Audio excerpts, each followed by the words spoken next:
Welcome back. You're welcome back. Welcome back. Welcome back. This is Breakfast Daily on City TV. Remember, the show is interactive, and so we want to hear from you. Send us your messages via 0550585832. Don't forget to hashtag us on social media. Breakfast Daily. Exactly. We're about to have an interesting conversation. We are, Nana Tufo, and it actually concerns all of us in this creative arts industry, media, whether it's film, television, or any kind of media entertainment. Actually, we should pay close attention. Now, our colleague Vivian Kai Loko did a wonderful documentary about the situation and circumstances and plight of some of our veteran actors, who many of whom are not in the best shape, living conditions are not the best, and she wanted to find out from some of them why they're in the situation they are now.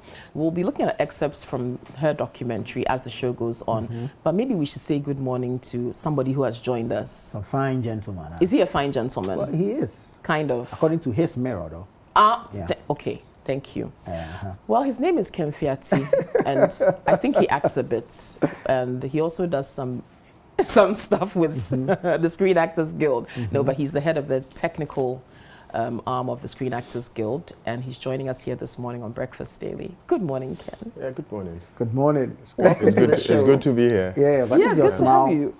I don't know, there's this mischievous smile on your face. Oh, no, I was just thinking of the mirror you were referring to. Oh, okay. Yeah. I'm sure that mirror is in your lens. You were checking yourself out in that mirror.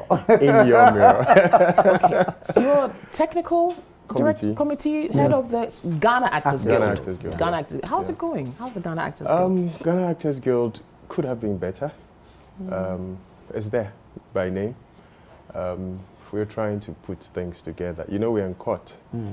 I think I've grown to understand that anything that has to grow would have to face challenges and obstacles. Right. And so I'm sure we're in court so that we can come out better than we used to be. But I said we could have been better because, you know, we had a by-election that brought our president, Samuel Fishian. I smile when I think of him because this is a very selfless gentleman who is not thinking about himself, but he's thinking about how to get the industry to become better. I'm not saying this because I am part of his team, but that's what he has shown.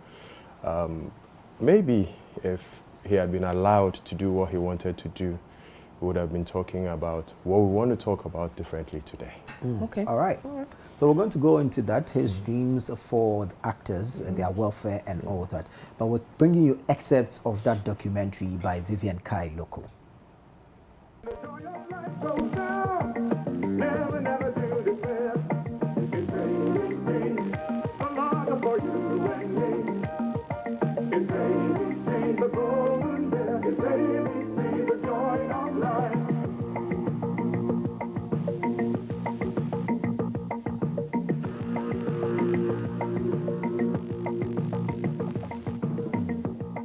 There were the screen gods and goddesses with their talents and looks wowing millions across the country.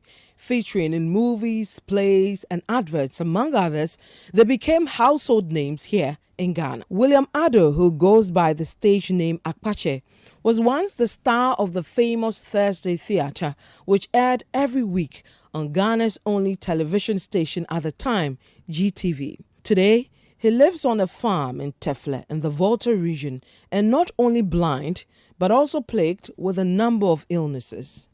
I have been ill for the past 5 years, particularly with this glaucoma, which had rendered me blind, completely blind. I don't see anything at all. But for my people who take me around and things like that. Otherwise, when I sit here now, that's it. Till doomsday, that's what it is. It happened some 5 years ago, like I said. Actually, I cannot describe in detail how it happened, but it was a gradual process. You see that you are losing your sight, as it were, And that's how it started. The irony is that the man who Ghanaians fell in love with on TV today is unable to afford a TV set and has been struggling to pay his electricity bills for the past 5 years because he owes the electricity company of Ghana over 5,000 cedis. As I speak to you, my electrical this thing has been cut. I'm owing over 5,000 cedis or so. So I don't have electricity. The other day, I was saying that, well, a blind man needs no light. But of course, I need a light to, my people who are helping me and other things, they need light and things like that. But I don't have money. And occasionally, too, there are other ailments that come into play. The other week or so, I was, rushed to the hospital for cardiac arrest, and I had to spend about 6 days there. It was not easy at all. I almost went like that. All right, so that was an excerpt from a documentary on our veteran actors and the situation that some of them are in now. And so you heard from William Addo, and he was sharing how he went blind, suffering from glaucoma, doesn't have money, owes over 5,000 Ghana cedis to the electricity company of Ghana, so he has no power in his home. And his prospects are pretty bleak. So now, Ken, the Ghana Actors Guild. So this is supposed to be an organization where people like Mr. Addo, other actors, young, old, other people who are involved in the media are supposed to belong to. And if it's running properly, we should say, some of these things will be catered to, because in other jurisdictions where there's an Actors Guild, there are benefits that you receive. For instance, if we look at SAG-AFTRA, which is the US Screen Actors Guild, and then they merged with the American Federation of Television and Radio Artists, some of the benefits, I mean, you basically have a career in the media or the arts or performing, and you know you're set for life because you get health care, you get retirement benefits. It's so well organized. But granted, they've been doing that for almost 100 years, so maybe they've got it right. Currently, for our Actors Guild here in Ghana, what kind of benefit does a member get? And for these veteran actors that we're seeing in this documentary, do they belong to the Guild, or is there anything the Guild can do for them? William Addo I've known for a long time. Arguably one of the finest things that has happened to Ghana in terms of acting. The first to have a master's degree in acting outside the shores of this country. He served National Commission on Culture. At least I was in Ho when he was the regional director. That aside, he's been an integral member of the Ghana Actors Guild ever since I started acting. He's not just been an actor, but he's been involved in things that have to do with acting, ready to facilitate training sessions to get other people equipped to be able to do what he does. So he is, I won't say he was, he is a member of the Ghana Actors Guild per our structure. When you get to a certain level, you can become an honorary member. So you don't need to be in good standing because you have paid your subscription. So William Addo is a member of the Ghana Actors Guild. When Sami Fishian became president, Kalsom Sinari became the National Welfare Officer, Van Vika became the vice president. The others were there. I'm mentioning these because a by-election brought these three into office. The first thing they did was to, there's some money that comes from ASOG, or there's some money that's supposed to come from ASOG in terms of royalties. And so some money came under, that's like the first money that came under Samuel Fishian's tenure. And he said, instead of using this for other things, let us share it for our veterans, those who are sick, those who are struggling with their rent and all that. So William Addo happened to be one of those that got visited through that act. And so he is a member of the Guild. You can feel from my voice that he has to talk about. That was a one-off. But there's no regular it's not thing just in place. it's not just a one-off. Structure It's not Yes, just it's- a one-off. Yeah. Per structure, on paper, there is something. That's why I'm saying that we would have been telling a different story now, but for the court case, because what we had to do was to reorganize the Ghana Actors Guild, make sure that the constitution was properly put in place, because there was a constitution and there became another constitution, and so it brought problems for the guild. And so one of the things the by-election was supposed to achieve was to make sure that there was a standard constitution and a set of rules that will help govern the Ghana Actors Guild, which was done. And we were just about going into election when the court issue came in. But in that revised document are systems and structures that would have taken very good care of the welfare needs of actors in this country, at least to a certain level. We have had discussions with certain insurance companies so that aside the welfare package that can be put in place for actors in their old age, in times where they are sick and all that, like what is happening to Apache, and a litany of others, they could also have an insurance that you can fall on, because there's nothing like pension for actors. But unfortunately, this is where we are.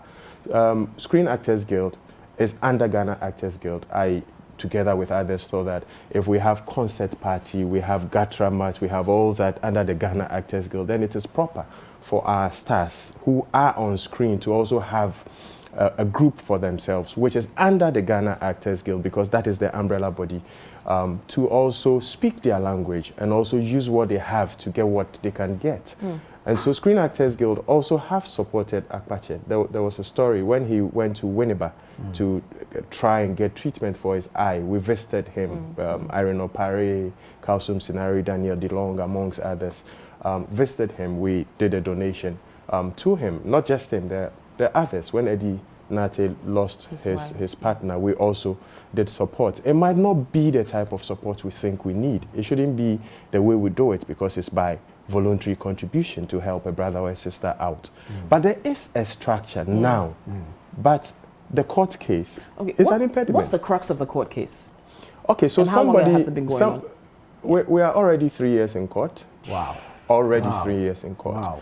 And I don't like talking about court issues, because these days it's quite slippery. But the whole issue is that there's a by-election that is supposed to bring certain executives into office to end a tenure. So the by-election was held, I think, February, March, April. And so they were supposed to complete a tenure which started in August 2014. And somebody says that it is a 1-year tenure, and so it has to end in April 2018. Then what happens to the substantive that were not part of the by-election? So will their tenure be truncated for them to also end in April 2018? Then it means that their tenure was not 4 years. Right. So 2 days to election, one of our known actors, I don't like mentioning his name, goes to court, manages to get certain people to join him to go to court to say that Samuel Fission is out of tenure. What about the others? So you say somebody is out of tenure, he's organizing election. 2 days to the election, there's a court summons to stop the process. It doesn't add up to some of us, but the legal system, they know what they're doing, and so the issue will be heard. But interestingly, his tenure would have ended if he had lost the election a day or two from when the summons came. Now he is president for 3 years without election. And so if the case stays in court for a decade, he will be president for a decade. Wow. So what the person was trying to accomplish has What have actually you achieved? been a moot So point now. sometimes, that's why I'm saying I don't want to mention I want names. you to mention. In fact, we want you to mention so that we know. It's a public record, isn't it's it? Abe Kusego. Okay. Abe Kusego was the one who went to He's court. actually also in the documentary. He was the one who went to court, aided by Papani, Papinting, and Mercy Asiedu. Along the line, we have realized that some of them have realized the real crux of the issue. So we leave it in the hands of the court to determine. But let's go back to the welfare of our veteran actor. You mentioned that there is some sort of a structure. Yeah. What does this structure entail, and how does it hope to generate some revenue or relief for these veteran actors? All right. So first is that we decided to set aside a percentage of whatever subscription any member pays to automatically go into a welfare fund that can be invested and churned around so that in times of incapacitation and all that, you can be taken care of. And then there's the voluntary aspect of the welfare, because you cannot force everybody to be part of a welfare system. That's why we did the first system where once you pay your subscription, automatically a percentage goes in there, because even when the person is not actively involved in the affairs of a guild, the person still wants to benefit from the guild. And so that is like by default something that you can benefit from.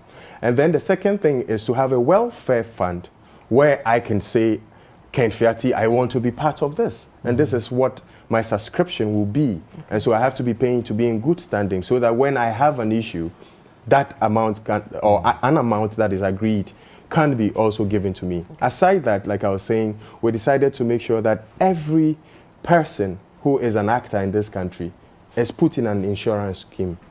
So that when you're going on set, you're secured. I was in a production that I had to be running, and suddenly somebody shouted, Ojuloe. Wow. Yes. This is a true life story. Cafe Guys, that's the movie. And we're filming around Kolebu. Behind Kolebu, they have those farmers who do the onions and pepper and all those things. And these are the people who are running after me. So the challenge is, do I stop or do I continue to run? I was lucky enough, I decided to run, and I was fit enough to run. So when I got to the crew and they got there, they said, hey,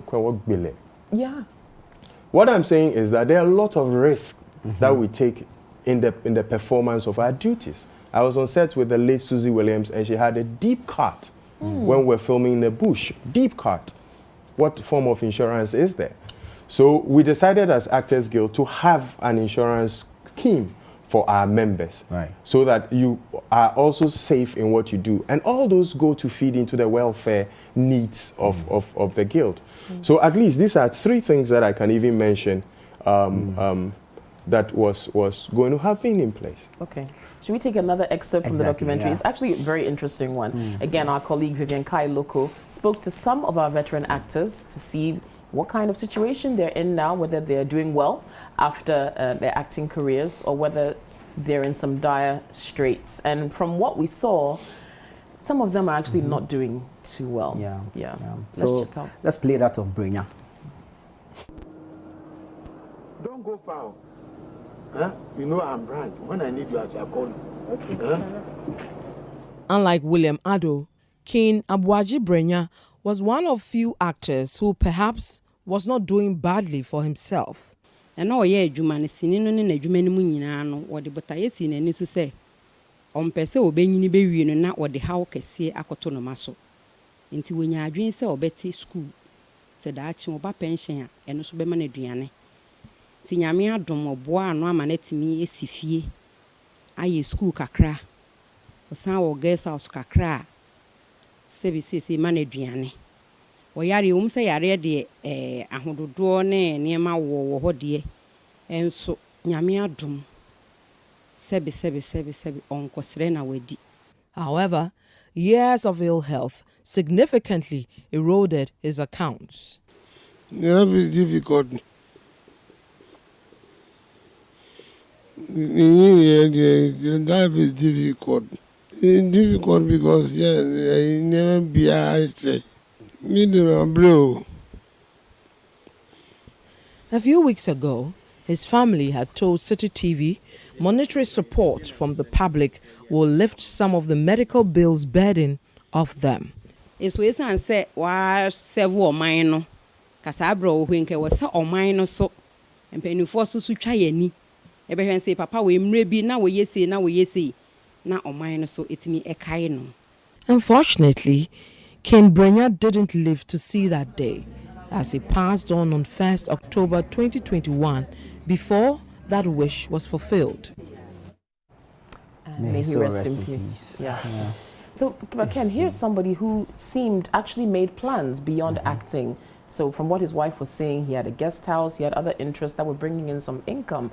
So he thought ahead. He was trying to plan ahead, but it still wasn't enough.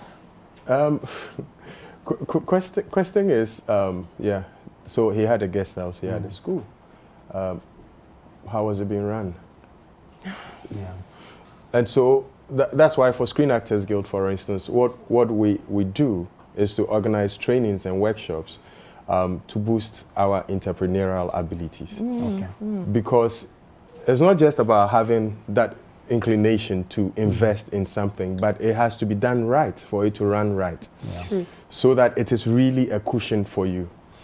Some are born to be performers, not to be business people. Naturally. So their performance can bring funds that can be invested into something else, but then you would have to put the right structures in place to make sure that it functions right. So yes, even William Ado. William Ado retired from the Commission on Culture. So what's happened? Is it not being paid anything? Should be getting... Yeah. It is sad also the way, as a nation, we treat our performers. Solomon Sampa had to go on retirement from working at the National Theatre. So he could have gone on retirement if he's seen as a civil or a public servant. But as a performer, and acting is like wine, the older the quality it is. Yeah. So such a person can still be attached, but then like there should be an arrangement that still gives him something at the end of the month. That wasn't the situation for him. Okay, you know, watching the documentary, right, when you look at, it was streamed online on our Facebook and everything, and you go through some of the comments that people make. And some seem to suggest that, look, these are people who chose to have a career in the performing arts, right? They chose to act. Yeah. Perhaps if they chose that profession and they knew maybe in this country, it's not like other jurisdictions where you'd be paid millions of dollars for doing a movie. They knew the situation, they knew what they were doing. And by some of their own personal accounts, they enjoyed what they were doing. They didn't really think about the money. So there are those who feel that, look, yes, sorry, they're in this situation, but really, as a country, why should we take on the responsibility of looking after them in their old age? I mean, yes, they made us laugh. Yes, we enjoyed their shows, but wasn't it their responsibility to make enough provision for their future? Why should we feel bad for their current predicament? What do you say to people who have that point of view? Kukui, listen, you do this and you do it so well. It could be per decision or per circumstance that made you enter into it. I trained as an actor after training to be an accountant. And I found, I'm being careful so no accountant comes after me. I found it to be boring sitting in the office and using principles and churning the same figures and same system over and again. So when I realized that I could creatively do something, I went to the School of Performing Arts to add a paper to it. So I thought that was the end for me in terms of that career. What I'm saying is that I strove to learn to be where I have to be in order to get what I have to get. But then over time, you realize I got to a time you were not really seeing me in movies. As I speak to you, I'm a student. I'm graduating from one of the universities today and still in another university. Great. Why am I saying that? Because you see, somebody like Selikem said a fact. It was just maybe the couching that was the problem. Because it made it look like when you say get a day job as if this one was disgusting or something. But the truth of the issue is that even in the Garden of Eden, there was not just one stream. I didn't get this until my father in the Lord, Dr. Michael Bodinyamiche, love to you wherever you are, opened my eyes to it, that there's a need for you to have multiple streams of income. I am sure that, Nana, you do this and do it so well, but that should not be the only thing you do. There should be something that takes care of the school fees, something that takes care of the utilities. And so you use what your stardom is giving you to be able to build other businesses. And other people are doing it so well. But the problem is, there is a show and there is a business aspect to what we do. Yes. We grew up seeing people who were interested in the show. Yeah. Yeah.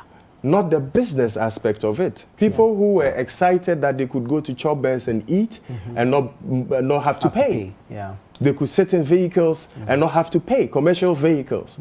And you see, the danger in what we do is that I always tell people when I have to train people, I did a training session for some acting group like 3 weeks ago, and I was telling them that the best definition we can give to acting is pretense. Because we end up assuming roles that we are not. Yeah. Yes. So I can be a doctor today and be a very good doctor if the script wants me to be a good doctor, because I can research and be that person. Yeah.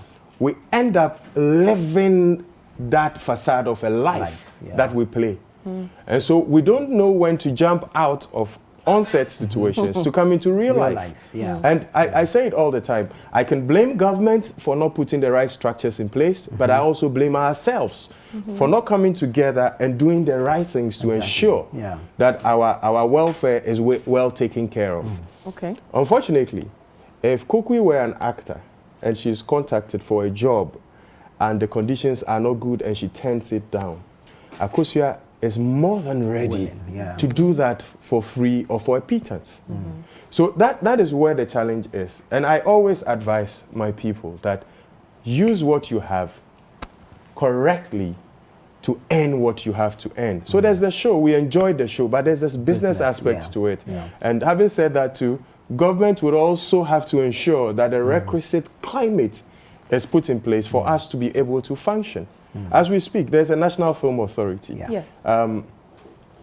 I am sure that some that work in there, the moment they saw the flyer that I was coming on City, were thinking that Ken is coming to throw one of his bullets again. Because I think that we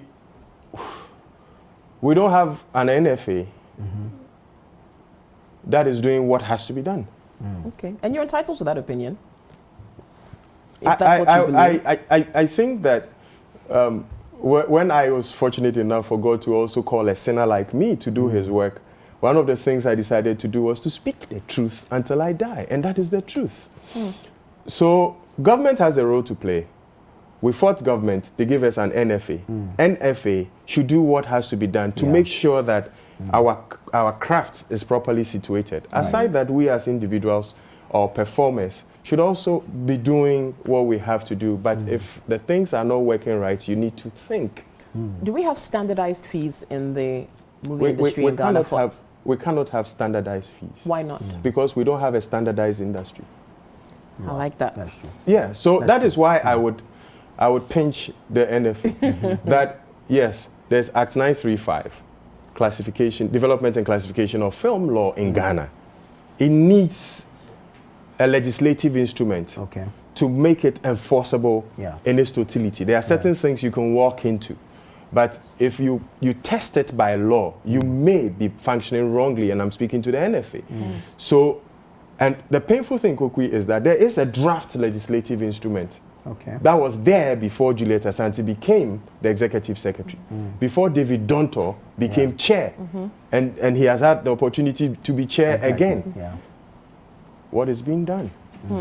So why can't we make sure that the low-hanging fruits are taken care of as we delve to go into the deeper territories, rather than sit and do what we are doing? But see, my problem is this is you, an individual who has observed all these. There are lots of my kind in the system. But together you have a stronger voice. Yes. But that's what you are lacking.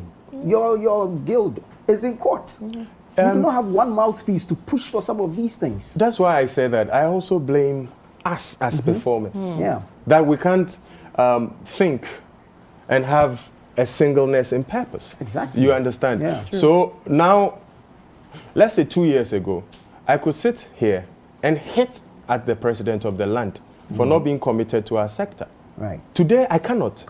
My conscience will not permit me. Yeah. Why? Because at least he has set up an NFA. Yeah. We have an executive secretary, we have a chair, we have a board. And all these are industry people. So that is why now the narrative changes. That I cannot blame government alone. But you see, government can also take some of the blame. You set up something, you have to ensure That's true. that it is working. Yeah. So if the people you have put in charge are not doing what they have to do, then it has to be done. And I'm saying that there are lots like me. There are lots even better than me in terms of what has to be done. But you become an enemy when you speak the truth in this side of our world. You understand? So that is where we are. So they won't even invite you to be a part of the team to get things structured properly. It's a big problem. It is a big problem. I wonder if any lessons are being learned. So if you're watching this documentary and you see the state of some of our veterans, for younger people in the industry, are they taking any cues from this? Or I mean, I know you're trying to make things move and work in advance, but do you think the next generation or the current generation of actors have learned lessons from what we've been watching? I think so. Kojo Nkansa has a school. Yeah. He has other businesses. Yeah. Azozo, Salinko, has businesses. He has things he does on the side. Salma Mumin, Lucky Lawson, John Dumelo. So at least the narrative is changing slowly. And I always tell people, don't say I have the talent. More talent need to me act. Don't say you have the talent and so you want to be a presenter, you want to be a musician, you want to be a performer or something. It's not enough. Yeah. There should be something that constantly puts food on the table until such a time that we can have that standard that we are seeking, so that we can really say, this is what I do and this is what I feed from, and I can add other things to it to be able to be okay. So the welfare needs of actors, I mostly stay away from watching.